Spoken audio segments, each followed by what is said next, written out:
हमारे नए कंपनी का काम लगभग पूरा हो गया था, इसलिए मैं उसे देखने रोज जाया करता था। मेरे घर से नए कंपनी की दूरी 8 किलोमीटर की थी।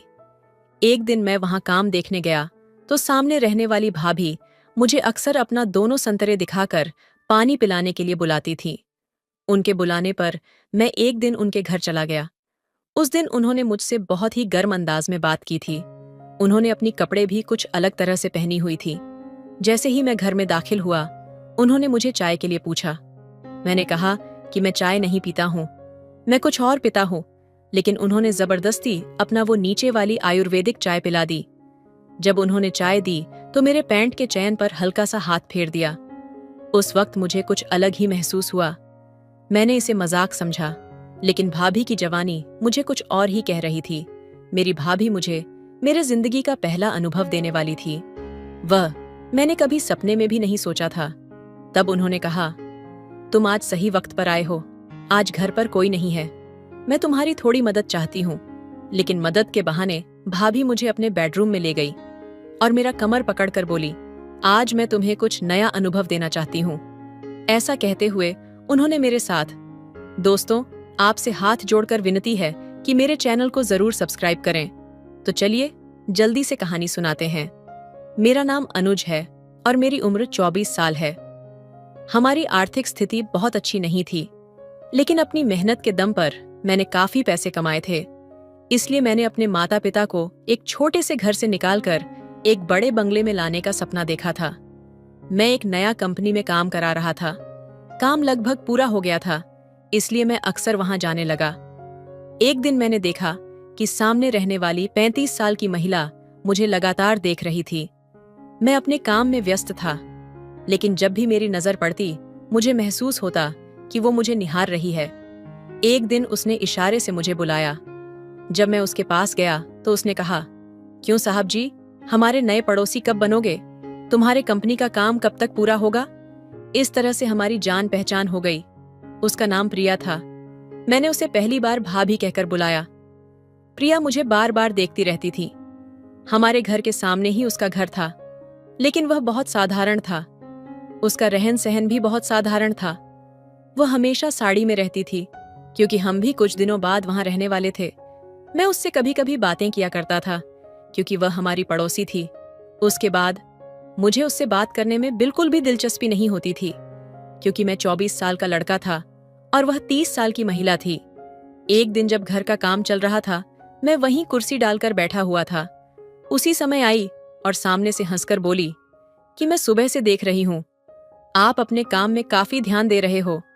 प्रिया का यह व्यवहार देखकर मुझे बहुत अच्छा लगा, क्योंकि हमें भी ऐसे अच्छे पड़ोसी चाहिए थे। मेरे माता पिता ने बहुत ही कठिन समय देखा था और बड़ी मेहनत से मेरी पढ़ाई पूरी करवाई थी। हमारे घर में माता पिता, मैं और मेरा छोटा भाई था। मेरा छोटा भाई 18 साल का था। हाल ही में मैंने उसका एडमिशन दूसरे शहर के कॉलेज में करवाया था। अब वह भी कॉलेज जाने लगा था। नए बंगले के काम के बारे में घर में किसी को जानकारी नहीं थी। जैसे ही मेरी पढ़ाई पूरी हुई, मैंने एक जगह नौकरी शुरू की और कुछ ही महीनों में नौकरी करते हुए मैंने अपना खुद का बिजनेस खड़ा किया। उस बिजनेस से कम समय में मुझे अच्छा मुनाफा हुआ और उसी के कारण मैं आज अपने बंगले का काम करवा सका। मैं अपने माता पिता के लिए बहुत खुश था और भाई की पढ़ाई भी अच्छी चल रही थी। बीच बीच में मैं उससे मिलने उसके हॉस्टल जाया करता था। एक दिन मैं अपना घर का काम देखकर और काम का अंदाजा लगाकर मैं वहां से निकलने लगा। तभी मैंने देखा कि प्रिया अपने घर के दरवाजे पर खड़ी होकर मेरी ओर देख रही थी। जब मेरी नजर उस पर पड़ी तो मुझे उसकी नजरों में कुछ अजीब सा महसूस हुआ, क्योंकि वह मुझे प्यार भरी एक अलग ही नजर से देख रही थी। तभी उसने मुझे उंगली उठाकर हिलाकर हाथ दिखाया। मैंने उसे बाएं कह दिया और वहां से निकल गया। प्रिया का यह व्यवहार मुझे समझ नहीं आ रहा था, क्योंकि हमारी इतनी पहचान भी नहीं थी। फिर भी जब भी मैं वहां जाता, वह मुझसे बात किए बिना नहीं रहती थी। हर बार वह मुझे चाय नाश्ते के लिए बुलाती, लेकिन मैं किसी न किसी बहाने से उसे टाल देता था। कुछ दिनों बाद जब मैं अपने नए घर को देखने जा रहा था, तब जोरदार बारिश शुरू हो गई। बारिश इतनी तेज थी कि मुझे गाड़ी के सामने कुछ भी नहीं दिखाई दे रहा था। धीरे धीरे मैं घर के पास पहुंचा। तब सामने का दृश्य देखकर मुझे बहुत बड़ा झटका लगा, क्योंकि बंगले की दीवार पानी में बह गई थी। निर्माण अभी कच्चा था, इसलिए बारिश का प्रहार उसे सहन नहीं हो पाया। हुए नुकसान को देखकर मैं बहुत निराश हो गया था। जोरदार बारिश के कारण वहां के मजदूर भी चले गए थे। तब मैं बंगले की आड़ में जाकर खड़ा हो गया। बारिश बहुत तेज हो रही थी, इसलिए मुझे वापस घर जाने के लिए बारिश कम होने का इंतजार करना पड़ा और मैं वहीं खड़ा रहा। काफी समय हो गया, लेकिन बारिश कम होने का नाम नहीं ले रही थी। ऐसी स्थिति में क्या करना है, ये मुझे समझ में नहीं आ रहा था। उस समय मैंने घर पर फोन लगाया, लेकिन नेटवर्क ना होने की वजह से फोन नहीं लग रहा था। कुछ समय इंतजार करने के बाद अचानक मैंने सामने देखा तो प्रिया मेरे सामने थी। प्रिया हाथ में छाता लेकर सामने से आ रही थी। शाम का समय था और बारिश की वजह से काफी अंधेरा हो गया था। प्रिया एक हाथ में छाता और दूसरे हाथ में टॉर्च लेकर धीरे धीरे मेरी ओर आ रही थी। तब टॉर्च की रोशनी में मैंने उसे देखा। उस हल्की रोशनी में प्रिया कुछ अलग ही दिख रही थी। उस समय उसने साड़ी नहीं पहनी थी, बल्कि मॉडर्न कपड़े पहने हुए थे। उसके होठों पर लाल रंग की लिपस्टिक थी। सोनिया का यह रूप मैंने पहले कभी नहीं देखा था। उसे देखकर मैं बस उसे निहारता ही रह गया। उसके पास जो छाता था वह उसके हिसाब से थोड़ा छोटा था, इसलिए उसका शरीर थोड़ा भीग गया था। उसका भीगा हुआ रूप देखकर मेरी नजरें उसके प्रति बदलती जा रही थीं। ऐसी खूबसूरत महिला मैंने पहले कभी नहीं देखी थी। तभी प्रिया मेरे पास आकर मेरा हाथ पकड़कर बिना कुछ कहे मुझे अपने घर की ओर ले जाने लगी। तब मैं बिना कुछ कहे बस उसके पीछे पीछे चलने लगा। वह आगे चल रही थी और मैं पीछे से उसका पिछवाड़ा निहार रहा था। मेरी नजरें उसकी अंदर की हर चीज पर जा रही थीं। मैंने कभी किसी महिला को इस तरह से नहीं देखा था।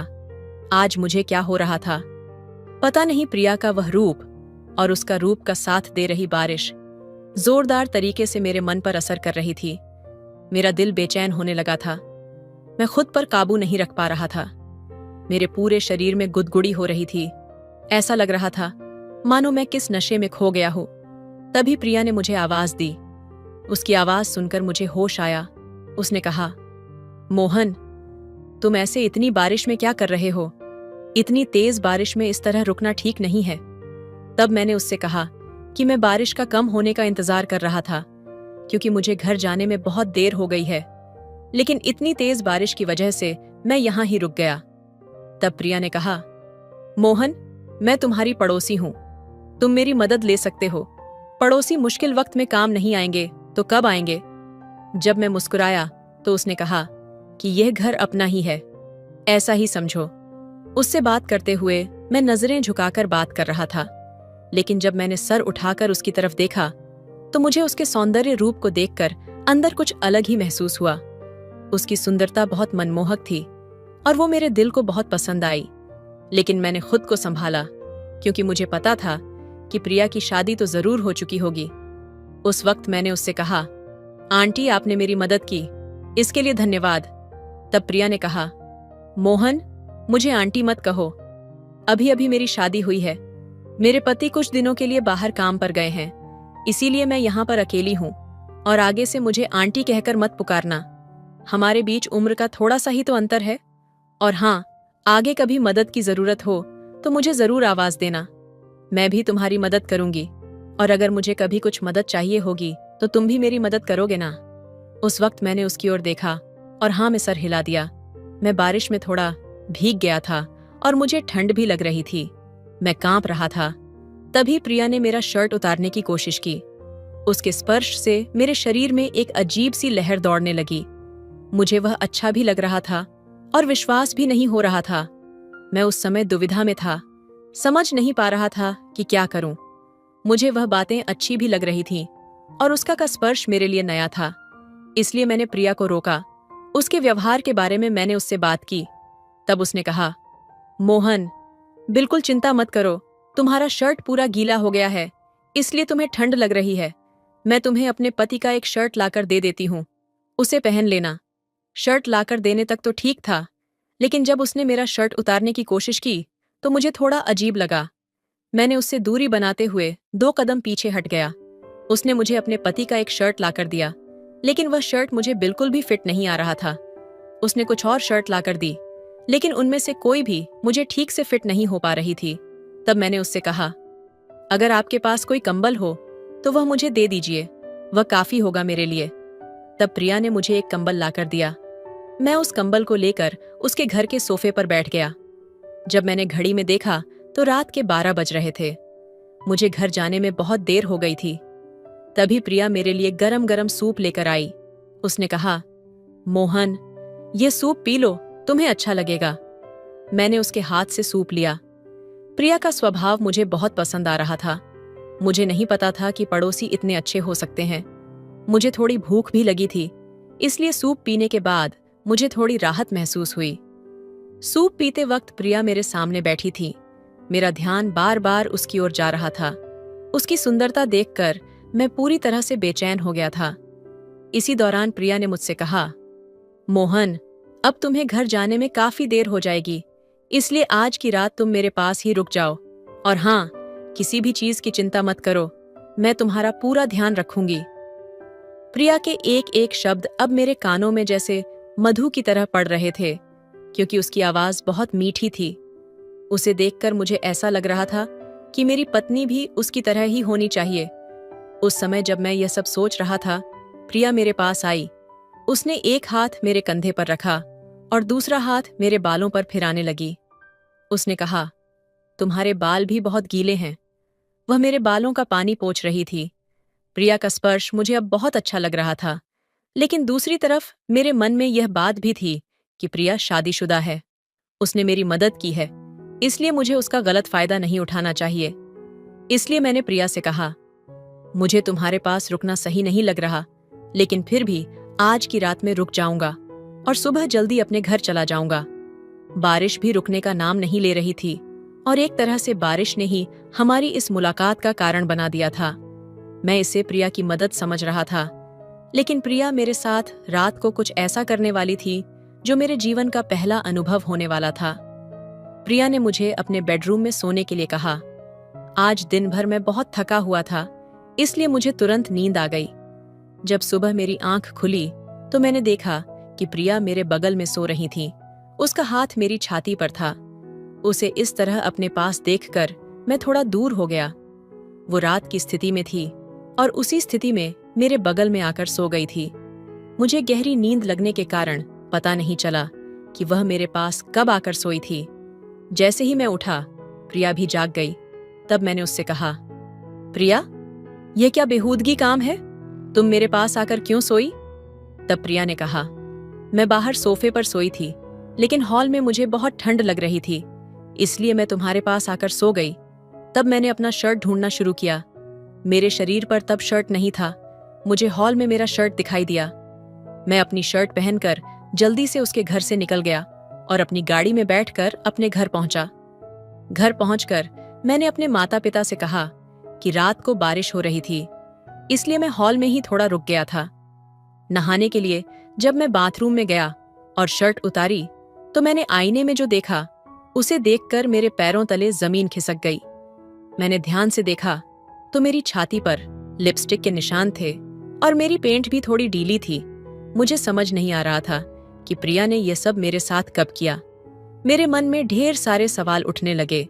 मुझे लगा कि प्रिया ने मुझे जो सूप पिलाया था उसकी वजह से मुझे गहरी नींद आ गई थी और नींद में उसने मेरे साथ कुछ गलत किया, लेकिन मुझे कुछ भी महसूस नहीं हुआ क्योंकि मुझे नींद आ रही थी। पिछली रात उसके घर में जो रोमांचक माहौल बना था, उसने मुझे प्रिया के साथ बहुत कुछ करने की इच्छा पैदा कर दी थी, लेकिन वह शादीशुदा थी, इसलिए मैंने अपने मन पर काबू रखा और खुद को फिसलने नहीं दिया। लेकिन जो कुछ हुआ उससे साफ था कि प्रिया भी वही चाहती थी जो मेरे मन में था। उस दिन मैंने अपना सारा काम निपटा लिया और पूरा दिन मेरे मन में प्रिया की छवि घूमती रही। मेरे मन में बार बार पिछली रात वाली प्रिया की वह छवि आ रही थी, जिससे अब मेरे मन में जो इच्छा पैदा हुई थी उसे मैं प्रिया के सामने बोलने की सोच रहा था। उसके बर्ताव से भी मुझे ऐसा ही कुछ महसूस हो रहा था, क्योंकि जब से मैं घर के निर्माण का काम देख रहा था तब से ही उसकी नजर मुझ पर थी। यह तो मुझे साफ दिख रहा था। 2 दिन बाद मैं बंगले के पास पहुंचा तो देखा कि मजदूरों ने घर की दीवार फिर से पहले जैसी कर दी थी। 2 दिन से बारिश भी नहीं हुई थी। मेरी नजर प्रिया के घर की तरफ गई तो देखा कि उसके घर का दरवाज़ा बंद था। आमतौर पर जब मैं वहां जाता था तो वह बंगले के आसपास दिखती थी, लेकिन आज प्रिया कहीं नजर नहीं आ रही थी। मैंने इधर उधर देखा, लेकिन वह कहीं भी दिखाई नहीं दी। आखिरकार मैं उसके घर के दरवाजे के पास पहुंचा। मुझे अब उसे देखने की बेचैनी हो रही थी। जब मैं उसके घर के पास पहुंचा तो अंदर से कुछ मर्दों की आवाजें आ रही थीं। मुझे लगा कि उसके घर में कोई मेहमान आए होंगे, इसलिए मैंने वहां से लौटना ही बेहतर समझा और अपने बंगले की तरफ लौट आया। उसे देखने के लिए मेरी आंखें बेचैन हो रही थीं, क्योंकि उससे मुझे पहला अनुभव मिलने वाला था।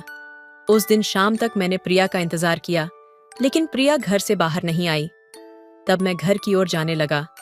रास्ते में मुझे मेरा भाई राजू मिला। उसे देखकर मैं हैरान हो गया, क्योंकि उस रास्ते पर राजू को देखना मेरे लिए बहुत ही हैरान करने वाली बात थी। मैंने उसके पास जाकर गाड़ी रोकी तो वह मुझे डरा हुआ नजर आया। मैंने उससे पूछा, राजू, तुम इस वक्त यहाँ क्या कर रहे हो? तुम्हें तो इस समय हॉस्टल में होना चाहिए था। तुम आ रहे हो, इसकी भी कोई खबर नहीं दी। तब राजू ने कहा, भैया, मैं आपको सब कुछ बताऊंगा, लेकिन पहले हमें घर चलने दो। मुझे बहुत भूख लगी है और कई दिनों से मुझे माँ के हाथ का खाना खाने की इच्छा हो रही है।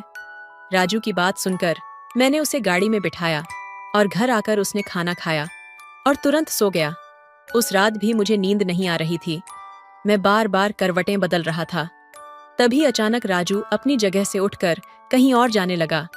मैंने उसे आवाज दी, लेकिन उसने मेरी तरफ देखा तक नहीं। मुझे समझ आ गया कि वह नींद में चल रहा है। मैंने उसे पकड़कर वापस उसकी जगह सुला दिया।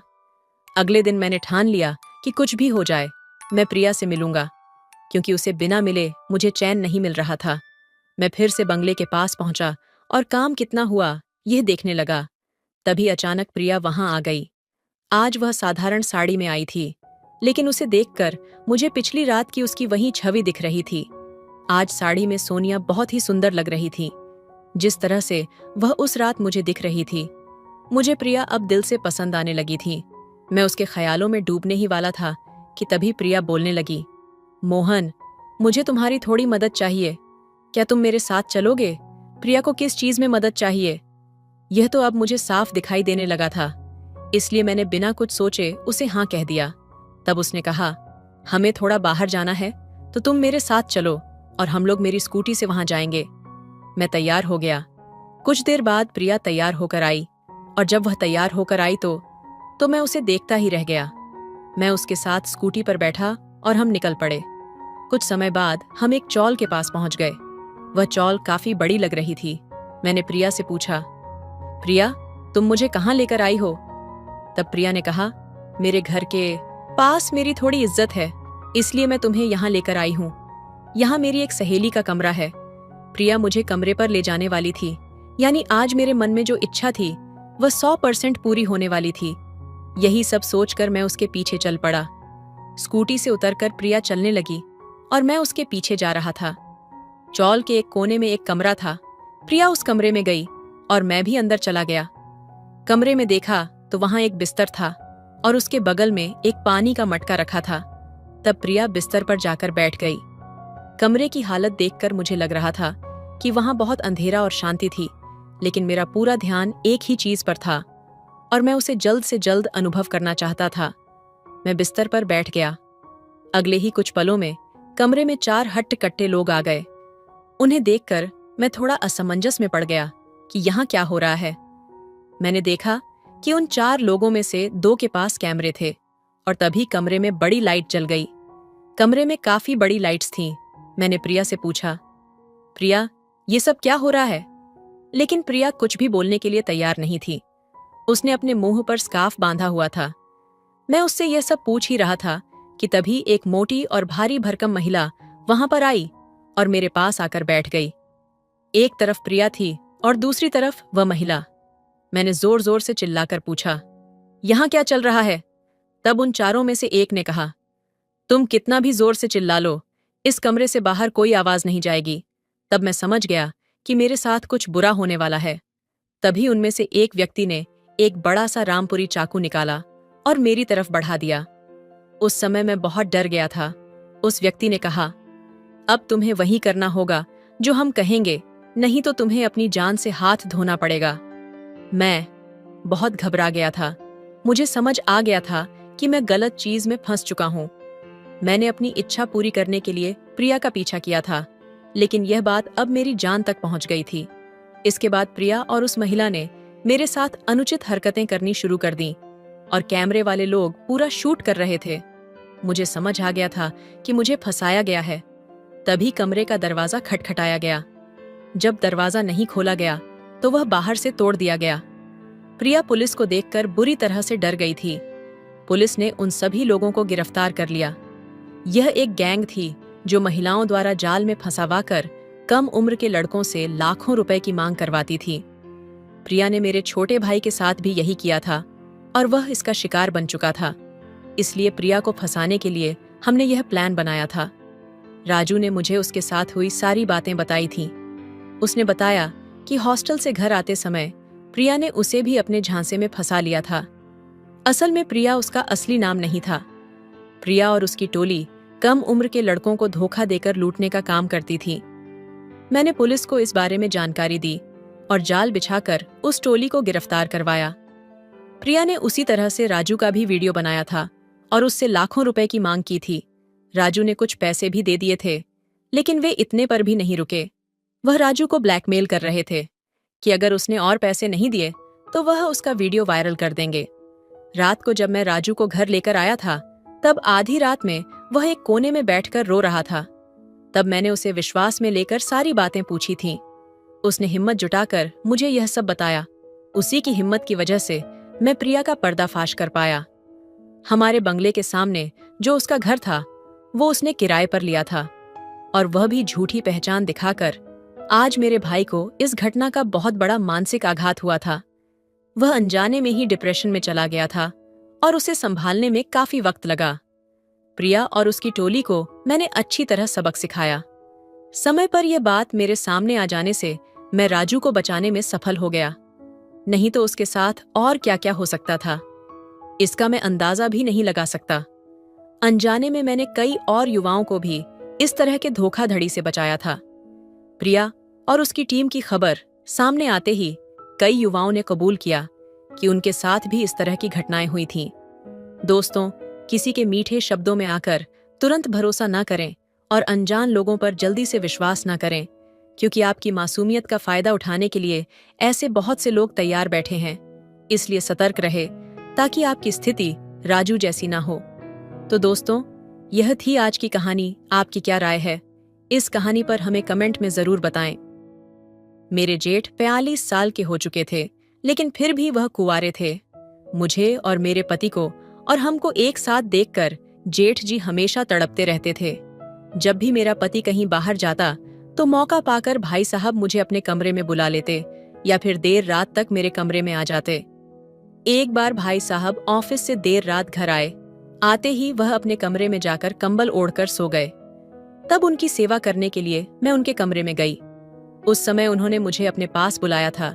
जब भाई साहब ने अपने शरीर पर से कंबल हटाया तो सामने का दृश्य देखकर मैं हैरान रह गई, क्योंकि मेरे कमरे में जाने से पहले ही भैया पूरी तैयारी करके लेटे थे। उनके शरीर पर से कंबल हटते ही मेरी नजर वहीं खड़े भाई साहब पर ठहर गई, मानो जैसे मैं किसी अलग दुनिया में खो गई। दोस्तों, आपसे हाथ छोड़कर विनती है कि मेरे चैनल को सब्सक्राइब कीजिए। तो चलिए जल्दी से कहानी सुनाते हैं। मेरा नाम सुमन है। मेरी शादी को अभी 8 महीना ही हुआ था। उस पूरे 8 महीने में जो भी चीज मैं अपने पति से मांगती थी, वह मुझे लाने से पहले कहता था कि भाई साहब से पूछ कर लाता हूँ, भाई साहब से पैसे लेता हूँ। हर चीज में मेरा पति बड़े भाई साहब की अनुमति लेता था। सुरेश और महेश दोनों भाई थे। सुरेश छोटा था, जबकि महेश बड़े भाई साहब थे। उन्होंने शादी ही नहीं की थी अपने पति विकास से। मैंने भाई साहब की शादी ना करने का कारण पूछा, तब वो बोले, अब तक मुझे भी इसका कारण समझ में नहीं आया है। भाई साहब को शादी करने की इच्छा नहीं थी, इसलिए माँ ने मेरी शादी करा दी। भाई साहब अब 45 साल के हो चुके थे। धीरे धीरे मुझे समझ में आने लगा था कि मेरे ससुराल की पूरी संपत्ति भाई साहब की ही है। उन्होंने खुद अपनी कंपनी स्थापित की थी। मेरा पति अपने भाई की कंपनी में काम करता था। सीधे शब्दों में तो वह भाई की कंपनी संभालता था। हमारा रहने वाला बंगला भी भैया ने ही बनवाया था। घर में दोनों भाई मिलकर रहते थे। सासू माँ तो मुझसे कहती थीं, अब तुम घर में आई हो तो तुम्हें ये जिम्मेदारी संभालनी होगी कि घर का माहौल हमेशा खुशहाल और सौहार्दपूर्ण बना रहे।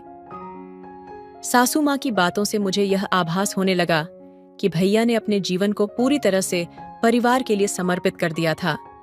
उन्होंने अपने सपनों और इच्छाओं को कहीं पीछे छोड़ दिया था, सिर्फ इसलिए कि छोटे भाई और पूरे परिवार का भविष्य सुरक्षित रहे। भाई साहब की आंखों में अक्सर एक अजीब सी चमक और दर्द का मेल देखा करती थी। वह हमेशा हंसते मुस्कुराते रहते थे, मगर उनकी मुस्कान के पीछे एक न बुझने वाला सूनापन छिपा होता था। एक दिन जब मैं चाय लेकर उनके कमरे में गई तो देखा कि वे एक पुरानी तस्वीर को हाथ में लिए बैठे थे। तस्वीर में वे एक लड़की के साथ मुस्कुरा रहे थे। उस लड़की की आंखों में सपने और चेहरे पर एक अद्वितीय चमक थी। मैंने साहस जुटाकर पूछा, भाई साहब, ये कौन है? कुछ क्षण के लिए कमरे में खामोशी छा गई। उन्होंने गहरी सांस ली और कहा, यह अनामिका है, मेरे अतीत की सबसे खूबसूरत कहानी। उनकी आवाज में दर्द और प्यार का एक अनोखा मिश्रण था। मुझे समझ में आने लगा कि भाई साहब ने अपना दिल कभी किसी को सौंपा था, पर किसी कारणवश वह प्रेम कहानी अधूरी रह गई। क्या आप मुझे उसकी कहानी सुनाएंगे? मैंने धीरे से पूछा। वे मेरी ओर देखकर हल्की मुस्कान के साथ बोले, क्यों नहीं, शायद अब समय आ गया है कि कोई तो मेरी इस कहानी का हिस्सा बने। फिर उन्होंने एक लंबी सांस ली और अपनी आंखों में अतीत की यादें संजोते हुए कहानियों के पन्ने पलटने लगे। भाई साहब ने अतीत के पन्नों को पलटते हुए अपनी आंखों में एक चमक और दर्द के साथ कहा, अनामिका मेरे कॉलेज के दिनों की साथी थी। वो मेरे जीवन की पहली और आखिरी मोहब्बत थी। उसकी हंसी से ऐसा लगता था जैसे किसी झरने की आवाज गूंज रही हो। उसकी बातें, उसकी मासूमियत और उसका हर पल को खुलकर जीना मुझे मोहब्बत में बांधता चला गया। मैंने देखा उनकी आंखें धीरे धीरे नम होने लगी थीं।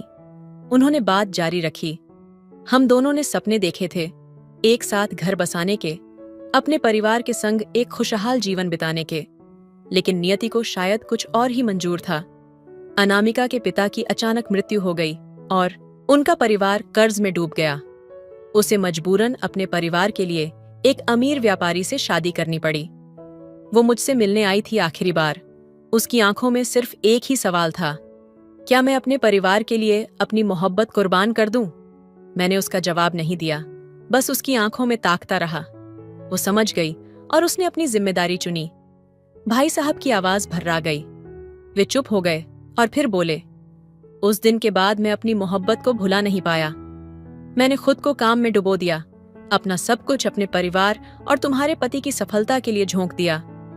शायद इसी वजह से मैंने कभी शादी नहीं की, क्योंकि मेरा दिल तो उसी दिन अनामिका के साथ चला गया था। कमरे में एक गहरी खामोशी छा गई थी। मेरे दिल में भाई साहब के लिए सम्मान और भी बढ़ गया। उनकी त्याग और मोहब्बत की कहानी ने मेरे हृदय को छू लिया। मुझे समझ में आ गया कि उनके हर हंसी के पीछे एक दर्द छिपा था, एक अधूरी कहानी जिसने उन्हें कभी खुद के लिए जीने नहीं दिया। मैंने उनके कंधे पर हाथ रखा और कहा, भाई साहब, आपकी कहानी अधूरी नहीं है। ये प्रेम का वो अध्याय है जिसने आपके व्यक्तित्व को इतना महान बना दिया। आप आज भी उसी प्यार के साथ जी रहे हैं और यही आपकी सच्ची ताकत है। उन्होंने मेरी ओर देखा और हल्की मुस्कान के साथ बोले, शायद तुम ठीक कह रही हो, लेकिन अनामिका की यादें मेरे जीवन का वो हिस्सा हैं जिन्हें मैं कभी नहीं छोड़ सकता। वो मेरे दिल का एक अटूट हिस्सा है। उस रात पहली बार मैंने महसूस किया कि भाई साहब के चेहरे पर शांति और सुकून की झलक थी। शायद उन्होंने आज अपनी कहानी साझा कर दिल का बोझ हल्का कर लिया था। उस रात के बाद भाई साहब और मेरी बातचीत का एक नया सिलसिला शुरू हो गया। वे अपने अतीत की बातें मुझसे साझा करते और मैं उनके अनुभवों को सुनते हुए उन्हें समझने की कोशिश करती। उनके शब्दों में एक गहराई थी, एक ऐसा दर्द और प्यार जो कभी पूरी तरह से खत्म नहीं हुआ। एक शाम जब सर्दियों की ठंडी हवा हमारे बंगले के खुले आंगन में बह रही थी, मैं और भाई साहब चाय पीते हुए चुपचाप बैठे थे। उनकी नजरें कहीं दूर आसमान की ओर देख रही थीं। ऐसा लगता था जैसे वे अनामिका की यादों में खोए हुए थे। मैंने उनकी खामोशी तोड़ने की कोशिश करते हुए कहा, भाई साहब, क्या आपको कभी लगता है कि प्यार दोबारा हो सकता है? वे मुस्कुराए। एक हल्की सी चमक उनकी आंखों में आई। प्यार तो हर इंसान के जीवन में एक ही बार पूरी शिद्दत से होता है, लेकिन हाँ, शायद रिश्तों का रूप बदल सकता है, भावनाएं नए तरीके से उजागर हो सकती हैं। उनकी आवाज में एक गर्मजोशी और संवेदनशीलता थी जो सीधे दिल को छू गई। मेरे मन में अनायास ही एक सवाल उभर आया, क्या आपने कभी सोचा कि अनामिका ने भी आपको भुलाया होगा? भाई साहब ने थोड़ी देर चुप रहकर जवाब दिया, शायद उसने कोशिश की होगी, पर कुछ प्रेम ऐसे होते हैं जो दिलों में बिना शब्दों के ही बसे रहते हैं, और मुझे लगता है कि हम दोनों ने उन अनकहे शब्दों को अपने अपने तरीकों से जिया है। हमारी बातें अब अधिक गहरी हो चली थीं। उनके शब्दों में जो दर्द और प्रेम की मिली-जुली भावना थी, वह मेरे मन को भिगो रही थी। मैंने महसूस किया कि उनके प्रति मेरा सम्मान अब एक अनकहे भाव से जुड़ गया था, जो मेरे और उनके बीच एक अदृश्य डोर की तरह था। अचानक भाई साहब ने मेरी ओर देखा। उनकी आंखों में एक नर्म मुस्कान थी। तुम बहुत संवेदनशील हो, ये घर तुम्हारे कारण आज और भी जीवंत है। मैंने हौले से कहा, आपकी बातें सुनकर मैंने भी सीखा है कि प्यार में सिर्फ पाने की चाह नहीं होती, कभी कभी उसका एहसास ही सब कुछ होता है। हमारी बातों के बीच मैं उनके पास बैठी, और उस पल में हम दोनों ने महसूस किया कि हम एक दूसरे के अनुभव और भावनाओं के साझेदार बन चुके थे। ये रिश्ता मर्यादा में रहते हुए भी एक अनकही नजदीकी और विश्वास की डोर से बंध चुका था। भाई साहब ने धीरे से कहा, जीवन में कुछ कहानियां उस रात के बाद भाई साहब और मेरी बातचीत का एक नया सिलसिला शुरू हो गया। वे अपने अतीत की बातें मुझसे साझा करते और मैं उनके अनुभवों को सुनते हुए उन्हें समझने की कोशिश करती। उनके शब्दों में एक गहराई थी, एक ऐसा दर्द और प्यार जो कभी पूरी तरह से खत्म नहीं हुआ। एक शाम, जब सर्दियों की ठंडी हवा हमारे बंगले के खुले आंगन में बह रही थी, मैं और भाई साहब चाय पीते हुए चुपचाप बैठे थे। उनकी नजरें कहीं दूर आसमान की ओर देख रही थीं। ऐसा लगता था जैसे वे अनामिका की यादों में खोए हुए थे। मैंने उनकी खामोशी तोड़ने की कोशिश करते हुए कहा, भाई साहब, क्या आपको कभी लगता है कि प्यार दोबारा हो सकता है? वे मुस्कुराए। एक हल्की सी चमक उनकी आंखों में आई। प्यार तो हर इंसान के जीवन में एक ही बार पूरी शिद्दत से होता है, लेकिन हाँ, शायद रिश्तों का रूप बदल सकता है, भावनाएं नए तरीके से उजागर हो सकती हैं। उनकी आवाज में एक गर्मजोशी और संवेदनशीलता थी जो सीधे दिल को छू गई। मेरे मन में अनायास ही एक सवाल उभर आया, क्या आपने कभी सोचा कि अनामिका ने भी आपको भुलाया होगा? भाई साहब ने थोड़ी देर चुप रहकर जवाब दिया, शायद उसने कोशिश की होगी, पर कुछ प्रेम ऐसे होते हैं जो दिलों में बिना शब्दों के ही बसे रहते हैं, और मुझे लगता है कि हम दोनों ने उन अनकहे शब्दों को अपने अपने तरीकों से जिया है। हमारी बातें अब अधिक गहरी हो चली थीं। उनके शब्दों में जो दर्द और प्रेम की मिली-जुली भावना थी, वह मेरे मन को भिगो रही थी। मैंने महसूस किया कि उनके प्रति मेरा सम्मान अब एक अनकहे भाव से जुड़ गया था, जो मेरे और उनके बीच एक अदृश्य डोर की तरह था। अचानक भाई साहब ने मेरी ओर देखा। उनकी आंखों में एक नर्म मुस्कान थी। तुम बहुत संवेदनशील हो, ये घर तुम्हारे कारण आज और भी जीवंत है। मैंने हौले से कहा, आपकी बातें सुनकर मैंने भी सीखा है कि प्यार में सिर्फ पाने की चाह नहीं होती, कभी कभी उसका एहसास ही सब कुछ होता है। हमारी बातों के बीच मैं उनके पास बैठी, और उस पल में हम दोनों ने महसूस किया कि हम एक दूसरे के अनुभव और भावनाओं के साझेदार बन चुके थे। ये रिश्ता मर्यादा में रहते हुए भी एक अनकही नजदीकी और विश्वास की डोर से बंध चुका था। भाई साहब ने धीरे से कहा, जीवन में कुछ कहानियां पूरी नहीं होती, पर उनकी यादें हमेशा जिंदा रहती हैं। यही यादें हमें सिखाती हैं कि कैसे जिया जाए, कैसे दूसरों के लिए त्याग किया जाए, और शायद यही कारण है कि आज मैं तुम्हें इस तरह देखता हूँ जैसे अपने परिवार की सबसे अनमोल कड़ी। उस रात मैंने पहली बार देखा कि भाई साहब के चेहरे पर एक अलग ही सुकून था। उनका दर्द कम हुआ था, जैसे किसी ने उनके दिल की सबसे गहरी परतों को छू लिया हो। हमारे बीच एक ऐसा रिश्ता पनप चुका था जिसमें प्रेम, सम्मान और एक अनकहा वादा था, साथ निभाने का। चाहे वह किसी भी रूप में हो, पूरी नहीं होती, पर उनकी यादें हमेशा जिंदा रहती हैं। यही यादें हमें सिखाती हैं कि कैसे जिया जाए, कैसे दूसरों के लिए त्याग किया जाए। और शायद यही कारण है कि आज मैं तुम्हें इस तरह देखता हूँ, जैसे अपने परिवार की सबसे अनमोल कड़ी। उस रात मैंने पहली बार देखा कि भाई साहब के चेहरे पर एक अलग ही सुकून था। उनका दर्द कम हुआ था, जैसे किसी ने उनके दिल की सबसे गहरी परतों को छू लिया हो। हमारे बीच एक ऐसा रिश्ता पनप चुका था जिसमें प्रेम, सम्मान और एक अनकहा वादा था, साथ निभाने का, चाहे वह किसी भी रूप में हो। दोस्तों, आपको यह कहानी कैसी लगी? कमेंट करके जरूर बताइए।